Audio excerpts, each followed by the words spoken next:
ಶುಕ್ಲಾಂಬರಧರಂ ವಿಷ್ಣುಂ ಶಶಿವರ್ಣಂ ಚತುರ್ಭುಜಂ ಪ್ರಸನ್ನವದನಂ ಧ್ಯಾಯೇತ್ ಸರ್ವವಿಘ್ನೋಪಶಾಂತಯೇ ಸರ್ವವಿಘ್ನಪ್ರಶಮನಂ ಸರ್ವಸಿದ್ಧಿಕರಂ ಪರಂ ಸರ್ವದೇವಪ್ರಣೇತಾರಂ ವಂದೇ ವಿದೇದಂಬರಿಂ ಲಕ್ಷ್ಮೀನಾರಾಯಣಂ ವಂದೇ ತದ್ಭಕ್ತಪ್ರವರೋಹ್ಯಃ ಶ್ರೀಮದಾನಂದತೀರ್ಥಾಖ್ಯೋ ಗುರುಸ್ತುಂಜನಮಾಮ್ಯಂ ವೇದೇ ರಾಮಾಯಣೇ ಚೈವ ಪುರಾಣೇ ಭಾರತೆ ಆದಾವಂತೆ ಚ ಮಧ್ಯೇತ ವಿಷ್ಣು ಸರ್ವತ್ರ ಗೀಯತೆ ರಮಾಪ್ತಿಂ ಪೂರ್ಣಗುಣಂ ಮುಕುಂದಂ ವ್ಯಾಸಂಚ ವಿಜ್ಞಾನಸಹಸ್ರಭಾನುಂ ಪೂರ್ಣಪ್ರಬೋಧಂಚ ಸುರುತ್ರೀಪಂ ಕ್ರಮಾದ್ಗುರುಂಚ ಪ್ರಣಮಾಮಿ ಮೂರ್ಧ್ನಾ ಅಭ್ರಮಂ ಭಂಗರಹಿತಂ ಅಜಡಂ ವಿಮಲಂ ಸದಾ ಆನಂದತೀರ್ಥಮತುಲಂ ಭಜೇತಾಪತ್ರಯಾಪಂ ಮಿಥ್ಯಾ ಸಿದ್ಧಾಂತ ದುರ್ಧ್ವಾಂತ ವಿಧ್ವಂಸನ ವಿತಕ್ಷಣಃ ಜಯತೀರ್ಥಾಖ್ಯತರಣಿರ್ಭಾಸತಾನ್ನೋ ಹೃದಂಬರೆ ಅರ್ಥಕಲ್ಪಿತಕಲ್ಪೋಯಂ ಪ್ರತ್ಯರ್ಥಿಗತಿ ಕೇಸರಿ ವ್ಯಾಸತೀರ್ಥಗುರುರ್ಭೂಯಾದುಸ್ಮದೇಷ್ಟಾರ್ಥಸಿದ್ಧೇ ತಪೋ ವಿದ್ಯಾ ವಿರಕ್ತ್ಯಾದಿ ಸದ್ಗುಣೋಘಾಕರಾನಹಂ ವಾದಿರಾಜಗುರೂನ್ ವಂದೇ ಹಯಗ್ರೀವಪದಾಶ್ರಯಾನ್ ಪೂಜ್ಯಾಯ ರಾಘವೇಂದ್ರಾಯ ಸತ್ಯಧರ್ಮರತಾಯ ಚ ಭಜತಾಂ ಕಲ್ಪವೃಕ್ಷಾಯ ನಮತಾಂ ಕಾಮಧೇನು ಧರ್ಮಕ್ಷೇತ್ರೇ ಕುರುಕ್ಷೇತ್ರೇ ಸಮವೇತಾಯುತ್ಸವಃ ಮಾಮಕಾಃ ಪಾಂಡವಾಶ್ಚೈವ ಕಿಮಕುರ್ವತ ಸಂಜಯ. ಅರ್ಜುನ ಉವಾಚ ಸನ್ಯಾಸಂ ಕರ್ಮಣಾಂ ಕೃಷ್ಣ ಪುನರ್ಯೋಗಂಚ ಶಂಸಸಿ ಯಚ್ಛ್ರೇಯತಯೋರೇಕಂ ತನ್ಮೇ ಬ್ರೂಹಿ ಸುನಿಶ್ಚಿತಂ. 5ನೇ ಅಧ್ಯಾಯ. ಶ್ರೀಕೃಷ್ಣನಲ್ಲಿ ಅರ್ಜುನ ಪ್ರಶ್ನೆ ಮಾಡ್ತಾ ಇದ್ದಾನೆ. ಪ್ರಶ್ನೆ ಉತ್ತರ ರೂಪದಲ್ಲಿ ಬರಬೇಕಂತೆ. ಶಾಸ್ತ್ರ ಯಾವತ್ತೂ ಕೂಡ ಶಿಷ್ಯರ ಜಿಜ್ಞಾಸುಗಳ ಪ್ರಶ್ನೆ ಬರಬೇಕು. ಅದಕ್ಕೆ ಉತ್ತರವಾಗಿ ಗುರುಗಳು ಅದಕ್ಕೆ ಉತ್ತರ ಕೊಡಬೇಕು, ವಿವರಣೆ ಕೊಡಬೇಕು. ಯಾರು ಪ್ರಶ್ನೆ ಮಾಡುತ್ತಾನೆ ಅವನೇ ಶಿಷ್ಯ. ಯಾರು ಪ್ರಶ್ನೆ ಮಾಡುವುದಿಲ್ಲ ಅವ್ರು ಶಿಷ್ಯರಲ್ಲ.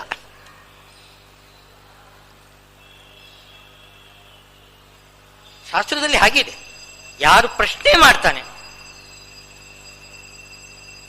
ಅಷ್ಟು ಮಾತ್ರವಲ್ಲ, ಪ್ರಶ್ನೆಗೆ ಉತ್ತರ ಕೊಟ್ಟ ಮೇಲೆ ಅದನ್ನು ತಾನು ಜಿತ ಮಾಡಿಕೊಂಡು ಇನ್ನೊಬ್ಬರಿಗೆ ಅವನು ಉಪದೇಶ ಮಾಡಬೇಕಂತೆ, ಪ್ರವಚನ ಮಾಡಬೇಕಂತೆ.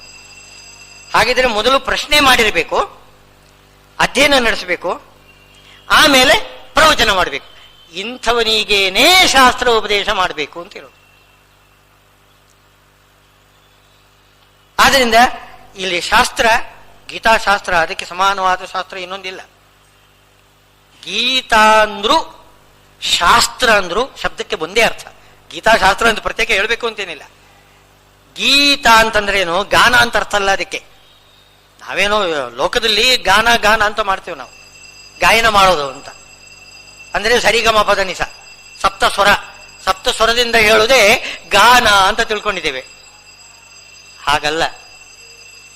ಗಾನ ಗಾನ ಅಂದ್ರೆ ಗೈ ಶಬ್ದೇ, ಶಾಸ್ತ್ರ ಶಬ್ದದಿಂದ ಏನು ತತ್ವವನ್ನು ಏನು ಉಪದೇಶ ಮಾಡ್ತಕ್ಕಂಥದ್ದು ಏನಿದೆ ಆ ಗ್ರಂಥಕ್ಕೆಲ್ಲ ಗಾನ ಅಂತ ಹೆಸರು. ಗಾಯತ್ರಿ ಅಂತಿದೆ ನೋಡಿ, ಗಾಯತ್ರಿ ಮಂತ್ರ ಇದೆ. ಗಾಯಂತಂ ತ್ರಾಯತೆ ಇತಿ ಗಾಯತ್ರಿ. ಗಾಯತ್ರಿ ತಪ್ಪು, ಗಾಯಂತಂ ತ್ರಾಯತೆ ಇತಿ ಗಾಯತ್ ತ್ರಿ ಗಾಯತ್ರಿ. ಗಾಯಂತಂ ತಂದ್ರೆ ಅರ್ಥವೇನೋ, ಶಾಸ್ತ್ರಾಭ್ಯಾಸ ಮಾಡತಕ್ಕಂಥವನನ್ನು ಅಂತ ಅರ್ಥ. ಶಾಸ್ತ್ರಾಭ್ಯಾಸ ಯಾರು ಮಾಡ್ತಾನೆ ಅವನನ್ನು ಶಾಸ್ತ್ರ ಕಾಪಾಡ್ತದೆ.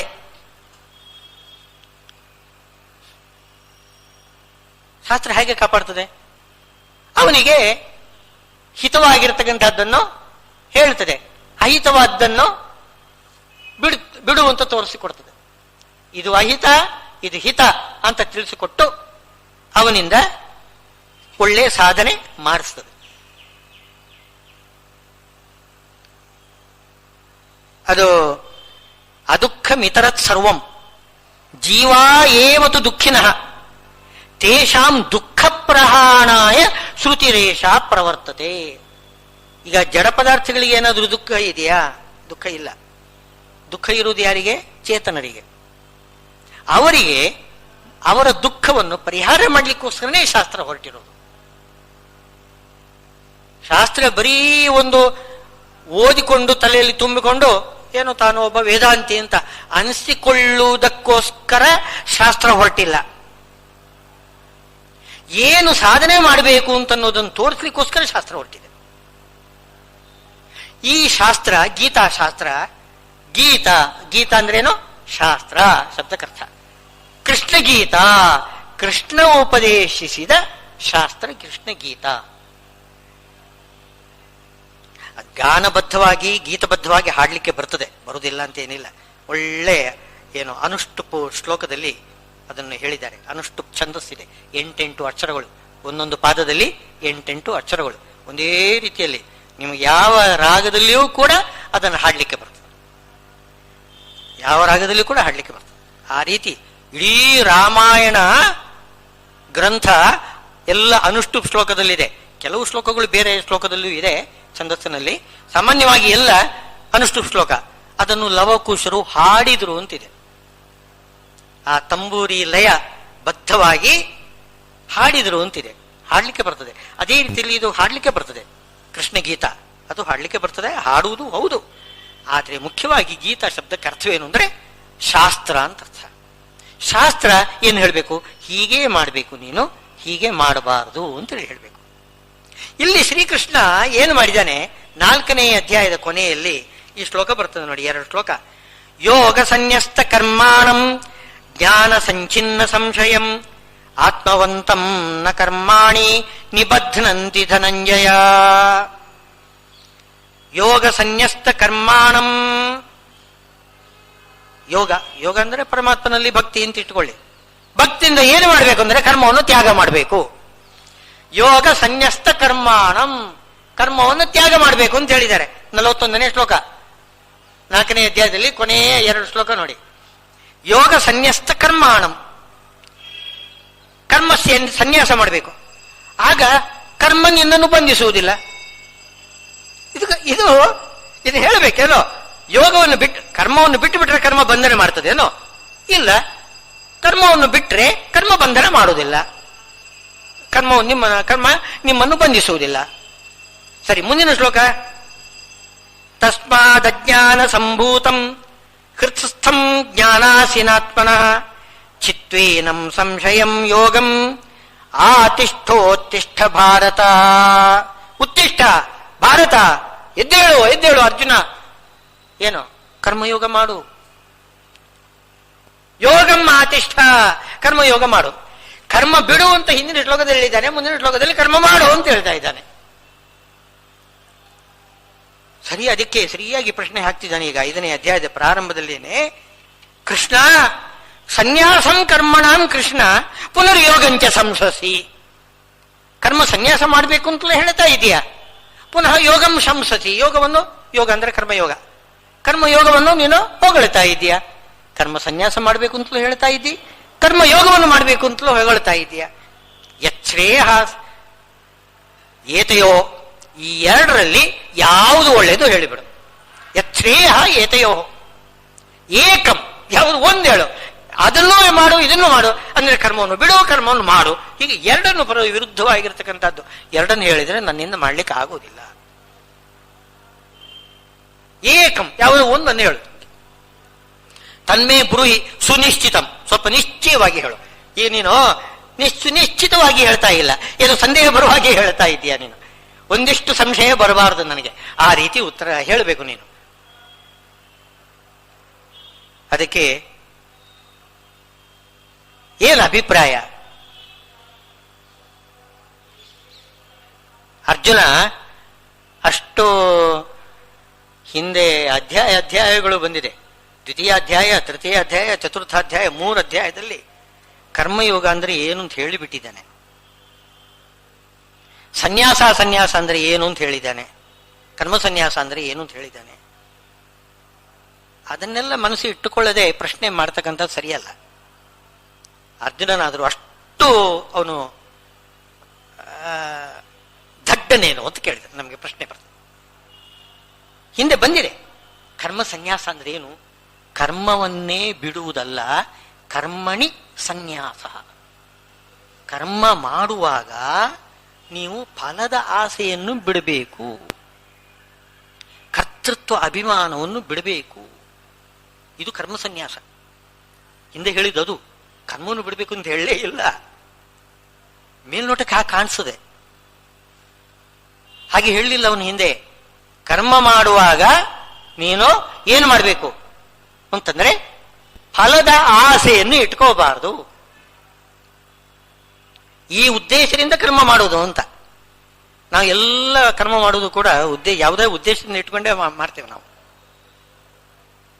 ಯಾವುದೇ ಉದ್ದೇಶ ನೀವು ನೋಡಿ, ನಮ್ಗೇನಾದ್ರೂ ತೊಂದರೆ ಬಂತು ಅಂತಂದ್ರೆ, ಏನೋ ರೋಗ ಏನಾದರೂ ಬಂತು, ಅಥವಾ ಏನಾದರೂ ಇದು ವ್ಯಾಪಾರದಲ್ಲಿ ನಷ್ಟ ಉಂಟಾಯಿತು, ಏನೋ ಒಂದು ದುಃಖ ಉಂಟಾಯಿತು, ಆಪತ್ತು ಬಂತಿತು, ತಕ್ಷಣ ನಾವು ಎಲ್ಲಿಗೆ ಹೋಗ್ತೇವೆ ಅಂತಂದ್ರೆ ಮೊದಲಿಗೆ ಜ್ಯೋತಿಷಿಗಳ ಹತ್ರ ಹೋಗ್ತೇವೆ. ಗ್ರಹ ಬಲ, ಗ್ರಹಚಾರ, ನಂದು ಏನಾಗಿದೆ, ಗ್ರಹಚಾರ ಏನಾಗಿದೆ ಸ್ವಲ್ಪ ಹೇಳಿ ಅಂತ ಹೇಳ್ತಾರೆ. ಆಗ ಆ ಗ್ರಹ ಬಾಧ ಇದೆ, ನಿಮ್ಗೆ ಇಂಥ ಗ್ರಹ ಬಾಧೆ ಇದೆ, ಅದಕ್ಕೆ ಶಾಂತಿ ಮಾಡಿ ಹೇಳ್ತಾರೆ. ಶಾಂತಿಗಾಗಿ ನಾವು ಹೋಗ್ತೇವೆ, ಇದು ಮಾಡ್ತೇವೆ. ಅಲ್ಲಿ ಸಂಕಲ್ಪ ಹೇಗೆ ಮಾಡ್ತೇವೆ? ಆದಿತ್ಯಾದಿ ನವಗ್ರಹ ದೋಷ ಪೀಡ ಪರಿಹಾರಾರ್ಥಂ ನಾವು ಸಂಕಲ್ಪ ಮಾಡೋದು. ಆದಿತ್ಯಾದಿ ನವಗ್ರಹ ದೋಷ ಪೀಡ ಪರಿಹಾರಾರ್ಥಂ. ನವಗ್ರಹ ಜಪ ಮಾಡೋದು, ನವಗ್ರಹ ಹೋಮ ಮಾಡೋದು, ದಾನ ಮಾಡೋದು. ಓ ಏನು ಏನು ಮಾಡ್ತಾರೆ. ಶಾಂತಿ ಅಂತಂದ್ರೆ ಕೇಳ್ಬೇಕೇ, ಏನೋ ಸಂಧಿ ಶಾಂತಿ ಇತ್ಯಾದಿಗಳೆಲ್ಲ ಮಾಡ್ತೇವೆ. ಎಷ್ಟೆಷ್ಟು ದೊಡ್ಡ ಒಂದು 60ನೇ ಶಾಂತಿ ಮಾಡ್ತೇವೆ, 70ನೇ ಶಾಂತಿ, 80ನೇ ಶಾಂತಿ, 100ಕ್ಕೆ ಶಾಂತಿ, ಎಲ್ಲದಕ್ಕೂ ಶಾಂತಿ ಮಾಡ್ತೇವೆ. ಎಲ್ಲ ಊರಿನವರನ್ನ ಸಮಸ್ತರನ್ನೆಲ್ಲ ಕರೆಸ್ಕೊಳ್ತೇವೆ, ಬಂಧು ಬಾಂಧವರನ್ನೆಲ್ಲ ಕರೆಸ್ತೇವೆ. ಎಷ್ಟು ದೊಡ್ಡ ಒಂದು ಏನು ಮಾಡ್ತೇವೆ. ಮಾಡುವುದೇನೋ ಶಾಂತಿ. ಹೆಸರೇ ಹೇಳ್ತಾ ಇದೆ ಶಾಂತಿ. ಯಾವುದೋ ಒಂದು ಪೀಡ ಬರ್ತಾ ಇದೆ, ಅದರ ಶಾಂತಿ. ಉದ್ದೇಶ ಇಟ್ಟುಕೊಂಡೇ ನಾವು ಕರ್ಮ ಮಾಡ್ತೇವೆ ನೋಡಿ, ಯಾವುದೇ ಕರ್ಮ ಮಾಡುವಾಗಲೂ ಕೂಡ. ಇನ್ನು ಈ ಬೇರೆ ದೇವತೆಗಳನ್ನು ಆರಾಧನೆ ಮಾಡುವಾಗ ಅವರು ಹೇಳ್ತಾರೆ, ಜ್ಯೋತಿಷಿಗಳನ್ನೇ, ಇಂಥ ದೋಷ ಬಂತು, ಗ್ರಹ ದೋಷ ಬಂತು ಅಂತಂದ್ರೆ ಇಂಥ ದೇವರ ಬಳಿಗೆ ಹೋಗಿ, ಒಬ್ಬನು ಗಣೇಶನ ಬಳಿಗೆ ಹೋಗಿ, ದುರ್ಗೆಯ ಬಳಿಗೆ ಹೋಗಿ, ಕೆಲವರು ಸ್ಕಂದನ ಬಳಿಗೆ ಹೋಗಿ, ಹೀಗೆಲ್ಲ ಹೇಳ್ತಾರೆ. ಆಯಾಯ ದೇವತೆಗಳನ್ನು ಆರಾಧನೆ ಮಾಡಬೇಕು. ಆಗ ಆಯಾಯ ಗ್ರಹಗಳ ಪರಿಹಾರ ಆಗ್ತದೆ, ತಾಪ ಪರಿಹಾರ ಆಗ್ತದೆ, ಪೀಡಾ ಪರಿಹಾರ ಆಗ್ತದೆ. ಗ್ರಹ ಪೀಡ ಅಂತನ್ನೋದೇ ತಪ್ಪು. ಗ್ರಹಗಳು ಪೀಡೆ ಕೊಡುವುದಿಲ್ಲ, ನಿಜವಾಗಿಯೂ ಕೊಡುವುದಿಲ್ಲ. ಗ್ರಹಗಳು ಪೀಡೆ ಕೊಡುವುದಲ್ಲ. ನಾವು ಮಾಡಿದ ಪಾಪ, ನಾವು ಮಾಡಿದ್ದುಣ್ಣೋ ಮಹಾರಾಯ. ನಾವು ಹಿಂದಿನ ಜನ್ಮದಲ್ಲಿ ಏನು ಪಾಪ ಮಾಡಿರ್ತೇವೆ ಆ ಶಿಕ್ಷೆಯನ್ನು ಅವ್ರು ಕೊಡ್ತಾರೆ. ಅಂದ್ರೆ ಅವರು ಪೀಡೆ ಮಾಡ್ತಾರೆ ಅಂತ ಇಟ್ಕೋಬಾರ್ದು, ಹಾಗೆ ಇಟ್ಕೋಬಾರ್ದು. ಅವರು ಪೀಡೆ ಮಾಡೋದಿಲ್ಲ, ಅವ್ರು ಶಿಕ್ಷೆ ಕೊಡ್ತಾರೆ. ನಮ್ಮ ತಪ್ಪಿಗೆ ಅವರು ಶಿಕ್ಷೆ ಕೊಡ್ತಾರೆ. ಶಿಕ್ಷೆ ಕೊಡ್ಲಿಕ್ಕೆ ಅವ್ರು ನೇಮಕ ಮಾಡಿದ್ದಾನೆ ಪರಮಾತ್ಮ. ಒಂದೊಂದು ಗ್ರಹವನ್ನು ಒಂದೊಂದು ಕಡೆಯಲ್ಲಿ ಇಟ್ಕೊಂಡು ಆಯಾ ಸಂದರ್ಭದಲ್ಲಿ ನಮ್ಮ ಕರ್ಮ ಯಾವಾಗ ಪಕ್ವವಾಗ್ತದೆ, ಫಲ ಕೊಡ್ಲಿಕ್ಕೆ ಯಾವಾಗ ಪಕ್ವವಾಗ್ತದೆ, ಆ ಹೊತ್ತಿಗೆ ಅದರ ಫಲ ಕೊಡ್ಲಿಕ್ಕೆ ಆ ಗ್ರಹ ಆ ಸ್ಥಾನಕ್ಕೆ ಬರ್ತಾನೆ, ಆ ರಾಶಿಗೆ ಬರ್ತಾನೆ, ಆ ನಕ್ಷತ್ರಕ್ಕೆ ಬರ್ತಾನೆ. ಆ ಹೊತ್ತಿಗೆ ಸರಿಯಾಗಿ ನಮ್ಮ ಕರ್ಮ ಆವಾಗ ಪರಿಪಕ್ವವಾಗ್ತದೆ, ಫಲ ಕೊಡ್ಲಿಕ್ಕೆ ಪ್ರಾರಂಭ ಆಗ್ತದೆ. ಆವಾಗ ಅವರು ನಮಗೆ ಸೂಚನೆ ಮಾಡ್ತಾರೆ. ಅವರು ಆ ಏನು ರಾಶಿಗೋ ನಕ್ಷತ್ರಕ್ಕೋ ಬಂದು ಅವರು ಸೂಚನೆ ಮಾಡ್ತಾರೆ ಹೊರತು ಅವರು ನಮಗೆ ಪೀಡೆ ಕೊಡುವುದಲ್ಲ. ಪೀಡೆ ಕೊಡುವುದು ನಮ್ಮ ಪಾಪನೇ ನಮಗೆ ಪೀಡೆ ಕೊಡೋದು, ನಮ್ಮ ಪಾಪವೇ ನಮಗೆ ಪೀಡೆ ಕೊಡೋದು. ಅವರೇನು ಪಾಪ ನಮಗೆ ಪೀಡೆ ಕೊಡುವುದಿಲ್ಲ. ನಾವು ಅದಕ್ಕೆ ಪಾಪ ಪರಿಹಾರಕ್ಕೆ ಪ್ರಾಯಶ್ಚಿತ್ತ ಅಂತ, ಶಾಂತಿ ಅಂತೆಲ್ಲ ಮಾಡ್ತೇವೆ. ನಾವು ಮಾಡಬಾರ್ದು ಅಂತೇನಲ್ಲ, ಮಾಡಬೇಕು ಅಂತ ಶಾಸ್ತ್ರದಲ್ಲಿ ಹೇಳಿದ್ದಾರೆ. ಪಾಪಕ್ಕಾಗಿ ಪ್ರಾಯಶ್ಚಿತ್ತ ಮಾಡಿಕೊಳ್ಬೇಕು, ಶಾಂತಿ ಮಾಡಿಸ್ಕೊಳ್ಬೇಕು. ಆದರೆ ಅದೇ ಉದ್ದೇಶ ಇರಕೂಡದು. ಕೃಷ್ಣ ಹೇಳುವುದೇನು ಅಂತಂದ್ರೆ ಅದು ಒಂದೇ ಉದ್ದೇಶ ಇಟ್ಕೋಬಾರದು. ಧರ್ಮಾರ್ಥ ಕಾಮ ಮೋಕ್ಷ ಸಿದ್ಧ್ಯರ್ಥಂ, ಜ್ಞಾನ ಭಕ್ತಿ ವೈರಾಗ್ಯ ಸಿದ್ಧ್ಯರ್ಥಂ, ವಿಷ್ಣು ಪ್ರೀತ್ಯರ್ಥಂ. ಕೊನೆಗೆ ಹೇಳಬೇಕು ಆದಿತ್ಯಾದಿ ನವಗ್ರಹ ದೋಷ ಪೀಡಾ ಪರಿಹಾರ ಅಂತ ಹೇಳಿ. ಏನು ಬೇಡ, ನಾನು ಅದನ್ನು ಬೇಡ ಅಂತ ಹೇಳುವುದಿಲ್ಲ, ಹೇಳ್ರಿ. ಕೊನೆಗೆ ಲಕ್ಷ್ಮೀನಾರಾಯಣ ಪ್ರೀತ್ಯರ್ಥಂ ಅದು ಬಂದೇ ಬರಬೇಕು. ಲಕ್ಷ್ಮೀನಾರಾಯಣನ ಪ್ರೀತಿ ಆಗ್ಬೇಕು. ಲಕ್ಷ್ಮೀನಾರಾಯಣ ಪ್ರೀತಿ ಆಗಿಬಿಟ್ರೆ ಇಂಥ ಈ ಕಾಮನೆಗಳು, ನಮ್ಮ ಕರ್ಮಗಳೆಲ್ಲ ನಮಗೆ ಏನು ಲಭಿಸ್ತದೆ. ಅಕಾಮ ಸರ್ವಕಾಮೋ ವಾ ಭಾಗವತ ಹೇಳ್ತಾ ಇದೆ. ಏನೂ ಕಾಮನೆ ಇಲ್ಲದೆ ಹೋದ್ರು ಎಲ್ಲಾ ಕಾಮನೆಗಳನ್ನು ಮಾಡ್ತಾ ಇದ್ದು ನೀವು ಬೇರೆ ದೇವತೆಗಳ ಬಳಿಗೆ ಹೋಗಬೇಡಿ, ವಿಷ್ಣುವಿನ ಬಳಿಗೆ ಹೋಗಿರಿ. ಸರಿ, ಬೇರೆ ದೇವತೆಗಳ ಬಳಿಗೆ ಹೋಗಬೇಡ್ರಿ ಎಂದ ಅರ್ಥವೇನು ಅಂದರೆ, ಬೇರೆ ದೇವತೆಗಳನ್ನು ಸ್ವತಂತ್ರರು ಎಂಬುದಾಗಿ ತಿಳ್ಕೊಂಡು ಅವರ ಬಳಿಗೆ ಹೋಗಬೇಡಿ. ಅವರ ಒಳಗೂ ಕೂಡ ಇರುವವನು ವಿಷ್ಣುವೇ, ವಿಷ್ಣುವಿನ ಪ್ರತಿಮೆಗಳು. ಬೇರೆ ದೇವತೆಗಳು ಅಂತಂದ್ರೆ ವಿಷ್ಣುವಿನ ಪ್ರತಿಮೆಗಳು, ನಮಗೆ ಗುರುಗಳು. ಬೇರೆ ದೇವತೆಗಳೆಲ್ಲ ನಮಗೆ ಗುರುಗಳು. ಗುರು ಬ್ರಹ್ಮ ಗುರು ವಿಷ್ಣು ಅಂತ ಹೇಳಿ ಹೇಳ್ತಕ್ಕಂಥದ್ದಿದೆ. ಏನು, ಗುರುವಿನಲ್ಲಿ ಎಲ್ಲ ಬ್ರಹ್ಮ ವಿಷ್ಣು ಮಹೇಶ್ವರ ಎಲ್ಲರೂ ಕೂಡ ಇದ್ದಾರೆ, ಪ್ರತಿಮೆಗಳು. ಅವರು ಗುರುಗಳು ಅಂತಂದ್ರೆ ಪರಮಾತ್ಮನ ಪ್ರತಿಮೆಗಳು. ಆ ಭಾವನೆಯಿಂದ ಬೇರೆ ದೇವತೆಗಳ ಬಳಿಗೆ ಹೋಗಬೇಕು ಹೊರತು ನೇರವಾಗಿ ಅವರನ್ನೇ ಪೂಜೆ ಮಾಡಲಿಕ್ಕೆ ಹೋಗಬಾರದು. ಅವರನ್ನೇ ಪೂಜೆ ಮಾಡಿದರೆ ಹೇಗಾಗುತ್ತೆ ಅಂತಂದ್ರೆ, ಭಾಗವತದಲ್ಲಿ ಶ್ರೀಕೃಷ್ಣ ಹೇಳ್ತಾನೆ, ಏನು, ಈ ಗಿಡಕ್ಕೆ ನೀರು ಹಾಕಬೇಕಾಗಿದ್ರೆ ಮೇಲ್ಗಡೆ ನೀರು ಹಾಕಿಬಿಟ್ರೆ ಉಪಯೋಗ ಇಲ್ಲ, ಬೇರಿಗೆ ನೀರು ಹಾಕಬೇಕು. ಬೇರಿಗೆ ನೀರು ಹಾಕಿದ್ರೆ ಮಾತ್ರ ಮರ ಚೆನ್ನಾಗಿ ಬೆಳೀತದೆ. ಎಲೆಗೆ ನೀರು ಹಾಕಿದ್ರೆ ಉಪಯೋಗವಿಲ್ಲ, ಅದು ಸ್ವೀಕಾರ ಮಾಡುವುದಿಲ್ಲ. ಸ್ವೀಕಾರ ಮಾಡುವ ಸಾಮರ್ಥ್ಯ ಅದಕ್ಕಿಲ್ಲ. ಬೇರಿಗೆ ಅದರ ಸಾಮರ್ಥ್ಯ ಇದೆ. ಬೇರಿಗೆ ಆ ನೀರನ್ನು ತಗೊಂಡು ಆ ಎಲೆಗಳಿಗೆ ಮುಟ್ಟಿಸ್ತಕ್ಕಂಥ ಸಾಮರ್ಥ್ಯ ಇದೆ. ಆ ಎಲೆಗಳಿಗೆ ನೀರು ಹಾಕಿದರೆ ಅದು ತಾನು ಸ್ವೀಕಾರ ಮಾಡಿ ಬೇರಿಗೆ ಕೊಡುವುದಿಲ್ಲ, ತಾನು ಸ್ವೀಕಾರ ಮಾಡುವುದೂ ಇಲ್ಲ, ಮಾಡಲಿಕ್ಕೆ ಸಾಮರ್ಥ್ಯ ಇಲ್ಲ. ಹಾಗೆ ಬೇರೆ ದೇವತೆಗಳೆಲ್ಲ ಎಲೆಗಳಿದ್ದ ಹಾಗೆ. ನಾವು ಏನು ಮಾಡಬೇಕು, ಪೂಜೆ ಮಾಡುವಾಗಲೂ ಕೂಡ ಬೇರೆ ದೇವತೆಗಳನ್ನು ಪೂಜೆ ಮಾಡುವಾಗ ಮಾಡಬಾರ್ದು ಅಂತ ಹೇಳುವುದಿಲ್ಲ, ಮಾಡ್ರಿ, ಅವಶ್ಯ ಮಾಡಬೇಕು. ನಮ್ಮ ಗುರುಗಳು ಅವರು, ಅವರ ಅನುಗ್ರಹ ಬೇಕೇ ಬೇಕು ನಮಗೆ. ಆದರೆ ಮಾಡುವಾಗ, ಪೂಜೆ ಮಾಡುವಾಗ ಅವರೊಳಗೆ ಭಗವಂತ ಇದ್ದಾನೆ, ಅವನೇ ಸ್ವೀಕಾರ ಮಾಡ್ತಾನೆ. ಇವರ ಮೂಲಕ ಭಗವಂತ ಸ್ವೀಕಾರ ಮಾಡ್ತಾನೆ. ನಾವು ಕೊಟ್ಟಿದ್ದನ್ನು ಅವರು ಭಗವಂತನಿಗೆ ಸಮರ್ಪಣೆ ಮಾಡ್ತಾರೆ. ಆ ಭಾವನೆ ನಮಗೆ ಬೇಕು. ಯತಿಗಳಿಗೆ ನಾವು ನಮಸ್ಕಾರ ಮಾಡುವಾಗ ಅವರು ನಾರಾಯಣ ನಾರಾಯಣ ನಾರಾಯಣ ಅಂತ ಹೇಳ್ತಾರೆ. ನಮ್ಮ ಯತಿಗಳು ಇದ್ದಾರಲ್ಲ, ಪೀಠಾಧಿಪತಿಗಳು, ಯತಿಗಳು ನಮಸ್ಕಾರ ಮಾಡಿದಾಗ ನಾರಾಯಣ ನಾರಾಯಣ ನಾರಾಯಣ ಅಂತ ಹೇಳ್ತಾರೆ. ಅಂದರೆ ಅರ್ಥವೇನು, ಆ ನಮಸ್ಕಾರವನ್ನು ನಾನು ನಾರಾಯಣನಿಗೆ ಸಮರ್ಪಣೆ ಮಾಡ್ತಾ ಇದ್ದೇನೆ. ಅದು ನಿಜವಾಗಿ ಹೋಗ್ತದೆ, ಎಲ್ಲಿಗೆ, ಪರಮಾತ್ಮನಿಗೆ ಹೋಗಿ ಸೇರ್ತದೆ. ನಾವು ಯತಿಗಳಿಗೆ ನಮಸ್ಕಾರ ಮಾಡಿದರೆ ಆ ನಮಸ್ಕಾರ ಪರಮಾತ್ಮನಿಗೆ ಹೋಗಿ ಮುಟ್ತದೆ. ನೇರವಾಗಿ ಪರಮಾತ್ಮನಿಗೆ ನಮಸ್ಕಾರ ಮಾಡ್ಲಿಕ್ಕೆ ಹೋದ್ರೆ ಅದು ಮುಟ್ಟುವುದಿಲ್ಲ. ನಾವೇನ್ ಮಾಡಬೇಕು, ಥ್ರೂ ಪ್ರಾಪರ್ ಚಾನಲ್ ಅಂತ ಹೇಳ್ತಾರಲ್ಲ, ಅದು ಆ ಚಾನಲ್ ಮೂಲಕನೇ ಹೋಗ್ಬೇಕು.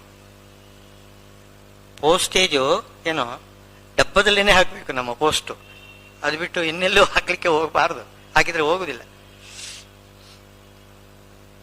ಹಾಗೆ ಪರಮಾತ್ಮನ ಒಳಗಡೆ ಇರತಕ್ಕಂತಹ ಭಗವಂತನ ಒಳಗಡೆ ಭಗವಂತನೇ ಎಲ್ಲಾ ಕಡೆಗೂ ಇದ್ದಾನೆ.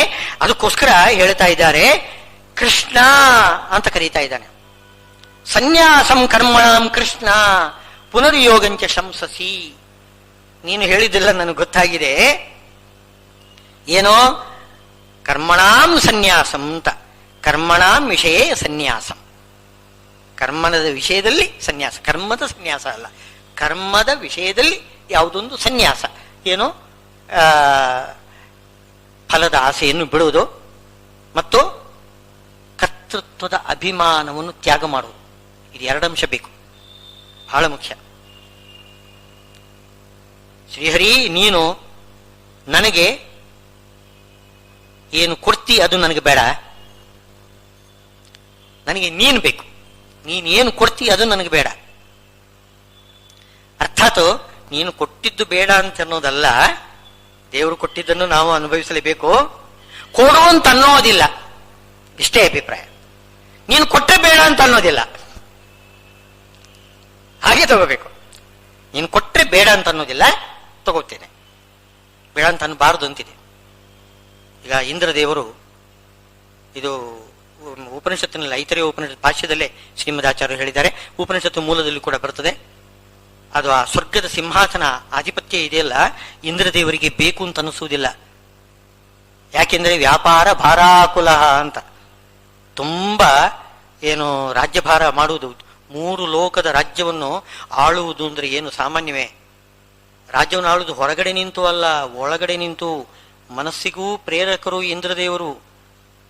ಒಳಗಡೆನೂ ಕೂಡ ಪ್ರೇರಣೆ ಮಾಡ್ತಾರೆ, ಹೊರಗಡೆನೂ ಇದ್ದಾರೆ.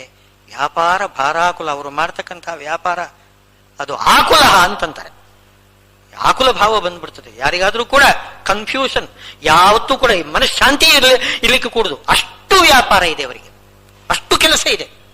ತತ್ವಾಭಿಮಾನ ದೇವತೆಗಳು ಎಲ್ಲರಿಗೂ ಕೂಡ, ಇಂದ್ರ ದೇವರಿಗೆ ಅಂತಲ್ಲ, ಎಲ್ಲ ತತ್ವಾಭಿಮಾನ ದೇವತೆಗಳಿಗೂ ಕೂಡ ಆಗಿದೆ.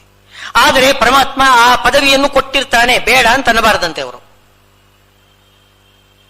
ಅಷ್ಟು ಮನಸ್ಸಿಗೆ ಶಾಂತಿ ಕದಡುವ ಹಾಗೆ ಮಾಡಿಬಿಡ್ತದೆ. ಅಷ್ಟು ವ್ಯಾಪಾರ ಇದೆ. ವ್ಯಾಪಾರದಿಂದ ಏನಾಗ್ತದೆ, ಮನಃಶಾಂತಿ ಹೋಗಿದೆ ಅಂತ ಅದು ಮುಖ್ಯ ಅಲ್ಲ. ಮನಃಶಾಂತಿ ಇರುವುದು ದೊಡ್ಡ ಸಮಸ್ಯೆನೇ ಅಲ್ಲ ನಮ್ಮ ವೇದಾಂತದ ಕ್ಷೇತ್ರದಲ್ಲಿ.